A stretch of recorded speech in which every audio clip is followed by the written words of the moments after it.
ನಮಸ್ತೆ ಎಲ್ಲರಿಗೂ. ಇವತ್ತಿನ ರೆಸಿಪಿಯಲ್ಲಿ ನಾನು ಟೆಂಪಲ್ ಶೈಲಿಯ ಕುಂಬಳಕಾಯಿ ಸಾಂಬಾರು ಮಾಡ್ತಾ ಇದ್ದೇನೆ. ಈ ದೇವಸ್ಥಾನದ ಸಾಂಬಾರಿಗೆ ಒಂದು ವಿಶೇಷವಾದ ಸ್ಮೆಲ್, ಟೇಸ್ಟ್ ಎಲ್ಲ ಇರ್ತದೆ.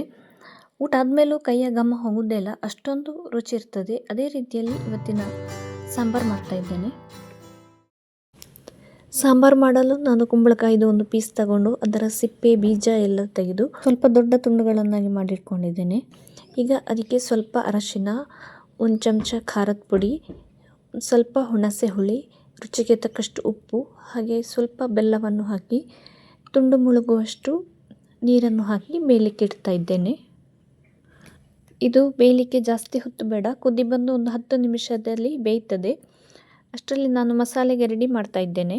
ಮಸಾಲೆಗೆ ಹುರಿಯಲು 2 ಚಮಚ ಕೊಬ್ಬರಿ ಎಣ್ಣೆ ಹಾಕಿ ಅದು ಬಿಸಿ ಬರುವಾಗ ಸ್ವಲ್ಪ ಹಿಂಗು ಪೇಸ್ಟ್ ಹಾಕಿ ಅದು ಕಂದು ಬಣ್ಣ ಬರುವವರೆಗೆ ಹುರ್ಕೊಂಡ್ರಾಯ್ತು. ನಂತರ ಇದಕ್ಕೆ ಅರ್ಧ ಚಮಚ ಜೀರಿಗೆ, ಒಂದು 10 ಮೆಂತೆಕಾಳು, 1 ಚಮಚ ಉದ್ದಿನಬೇಳೆ, 1 ಚಮಚ ಕಡಲೆಬೇಳೆ ಹಾಕಿ ಕಂದು ಬಣ್ಣ ಬರುವವರೆಗೆ ಹುರ್ಕೊಂಡು ನಂತರ ಒಂದು 6 ಬ್ಯಾಡಗಿ ಮೆಣಸು ಹಾಕ್ತಾ ಇದ್ದೇನೆ.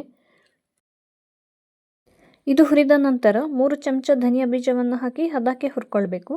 ನಂತರ ಇದಕ್ಕೆ ಸ್ವಲ್ಪ ಕರಿಬೇವನ್ನು ಹಾಕಿ ಅದನ್ನು ಸ್ವಲ್ಪ ಬಾಡಿಸಿ ನಂತರ ಅರ್ಧ ತೆಂಗಿನಕಾಯಿ ತುರಿಯನ್ನು ನಾನಿಲ್ಲಿ ತುರಿದಿಟ್ಕೊಂಡಿದ್ದೇನೆ. ಅದನ್ನು ಹಾಕಿ ಅದು ಬಿಸಿ ಬರುವವರೆಗೆ ಹುರ್ಕೊಂಡ್ರೆ ಸಾಕು, ಜಾಸ್ತಿ ಹುರ್ಕೊಳ್ಳೋದು ಬೇಡ, ಅದು ಪಸೆ ಹೋಗುವವರೆಗೆ ಹುರ್ಕೊಳ್ಬೇಕು.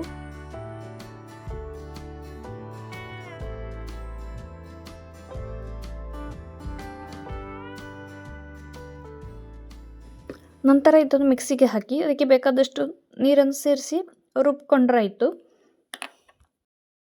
ತುಂಡುಗಳೆಲ್ಲ ಬೆಂದ ನಂತರ ರುಬ್ಬಿಟ್ಟ ಮಸಾಲೆಯನ್ನು ಸೇರಿಸ್ಕೊಳ್ಬೇಕು.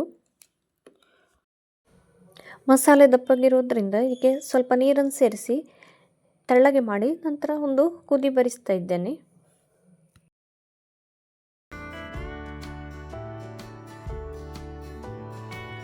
ಕುದಿ ಬಂದ ನಂತರ ಎಣ್ಣೆ, ಸಾಸಿವೆ, ಕರಿಬೇವು ಹಾಕಿದಂತಹ ಒಗ್ಗರಣೆ ಕೊಡಬೇಕು. ಒಗ್ಗರಣೆಗೆ ಬೇಕಾದಲ್ಲಿ ಹಿಂಗಿನ ಪುಡಿಯನ್ನು ಕೂಡ ಹಾಕ್ಕೊಳ್ಬೋದು.